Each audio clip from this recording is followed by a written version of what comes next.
आप सबकी सलामती चाहता हूँ। मैं वाटसन गिल बात कर रहा हूँ तारिक मसूद साहब के हवाले से, मुफ्ती तारिक मसूद साहब के हवाले से।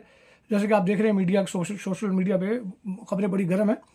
ज़ाती तौर पर मैं आप लोगों को ये बताऊँ कि मैं कभी भी नहीं चाहूँगा बतौर एक मसीह होने के नाते कि उन पर तौहीन रसालत का मुकदमा कायम हो या उन्हें उन हालात का सामना करना पड़े जिन हालात को वो खुद सपोर्ट करते थे। बहुत बड़े दाई थे, बहुत बड़े सपोर्टर थे तौहीन रसालत के। और अगर कहीं को खबर आती थी कि किसी तौहीन रसालत के मुकदमे में मुलव्वस किसी शख्स को हजूम ने मार दिया, तो ये बड़ी वाह वाह किया करते थे।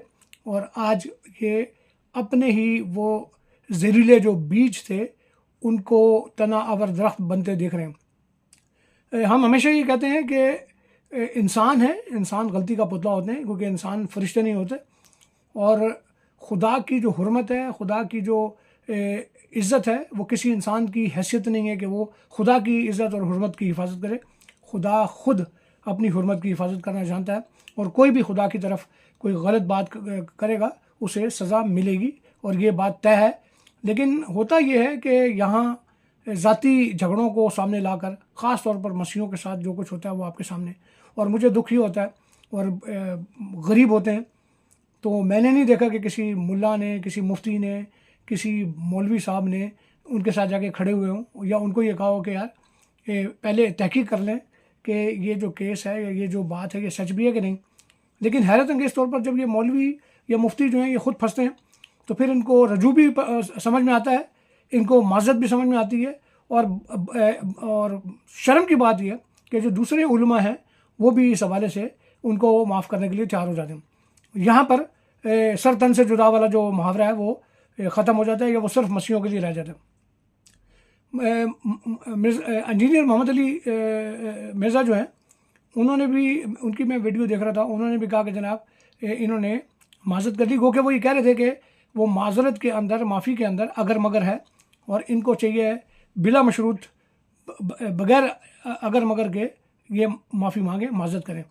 लेकिन बहरहाल उनकी वीडियो में गो के ये दोनों जो हैं वो एक दूसरे के ख़िलाफ़ वीडियोस बनाते रहे, एक दूसरे के ख़िलाफ़ बड़ी इनकी वो मजहबी बहस चलती रही। लेकिन इंजीनियर साहब जो हैं उन्होंने ये कहा है अपने लोगों को भी कि वो इस तरह के वाक़यात में जो सरतन से जुदा वाली बात है वो ना किया करें। ये बात अच्छी लगी मुझे। तफसील थोड़ी सी है कि जो मुफ्ती तारिक मसूद साहब हैं, उन्होंने, वो भी इस वक्त कनाडा में, और किसी मजलिस में किसी जगह पर उन्होंने अपनी ही मुक़द्दस किताब के ऊपर सवाल उठाया। उन्होंने कहा कि जनाब ग्रामेटिकली जो कुछ गलतियां हैं, यानी मीम नून जैसे कोई लफ्ज़ी गलतियां हैं जो ग्रामर के हिसाब से, लेकिन उन्होंने कहा कि जी वो गलतियां जो हैं वो भी कोई अहमियत नहीं रखती हो रही है वो, लेकिन बहरहाल गलतियां तो उन्होंने निकाली। दूसरा उन्होंने कहा कि जनाब वो प्रॉफिट मोहम्मद जो हैं, जो उनके नबी हैं, वो उम्मी हैं। अच्छा, उम्मी के हवाले से हम जानते हैं कि उम्मी का मतलब ये होता है कि जो कोई पढ़ना लिखना ना जानता हो, यहाँ तक बात थी। यहाँ पर मुफ्ती तारिक मसूद साहब जब कनाडा में किसी हवाले से ये बात कर रहे थे, तो वहीं पर उन लोगों ने, कुछ लोगों ने इसके ऊपर उनसे सवाल जवाब करना शुरू कर दिए। लेकिन बाद में इन्हें एहसास हुआ कि ये क्या कर रहे हैं, और इस पर एक मौलाना है सैयद सरवर्दी, उन्होंने इसके ऊपर एक वीडियो बनाई और उन्होंने इसके ऊपर तवज्जो दिलाई। और उसके बाद फिर लेकिन हैरत की बात ये देखी कि वो भी इनकी जो रजूल आना है या इनकी जो माज़रत है उसको कबूल कर रहे हैं।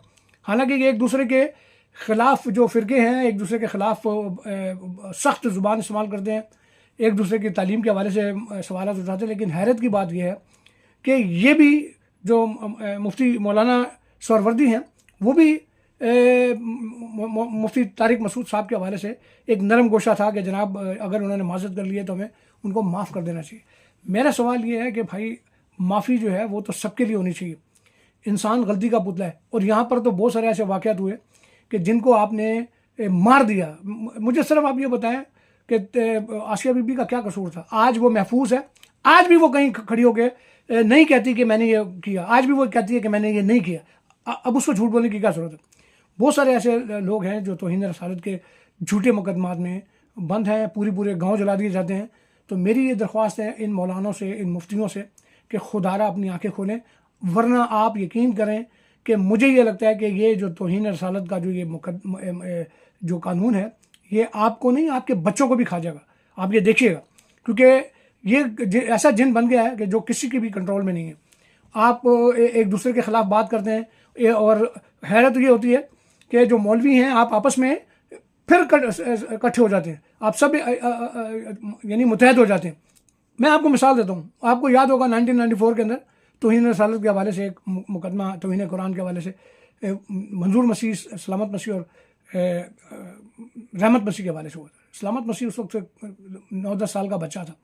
उसके ऊपर ये हुआ कि जनाब ये मस्जिद के अंदर बैठकर इसने कुछ ऐसे जुमले लिखे हैं कि जो काबिल तौहीन है, जिनके ऊपर सज़ा होनी चाहिए। वकील जब इस केस के ऊपर लड़ रहा था, तो मैं उस वक्त ये देख रहा था, सारे केस को देख रहा था मैं, कि वकील कह रहा है कि मैं एक क्वालिफाइड वकील हूँ, पढ़ा लिखा बंदा हूँ, मैं भी ये जो जुमले दीवार पर लिखे हुए हैं ये नहीं लिख सकता। ज़ेर ज़बर पेश, जो अरबिक की जो टर्म्स होती हैं उसके अंदर जो ज़ेर ज़बर पेश होती हैं उसके साथ वो जुमले लिखे हुए हैं। कहता है ये बच्चा कभी ज़िंदगी में स्कूल नहीं गया, ये कैसे लिख सकता है। तो इस तरह की चीज़ें जो है ये आप लोगों को देखनी है, क्योंकि आप हो नहीं सकता। मैं बतौर मसीह के ये ईमान रखता हूँ कि हमारे कलाम में खुदा ताला फरमाता है ये हो नहीं सकता कि आप ज़मीन के अंदर जहर बोएं और आप हलवे उसमें से वो करें। आप जो बोएंगे वही काटेंगे। बहुत शुक्रिया।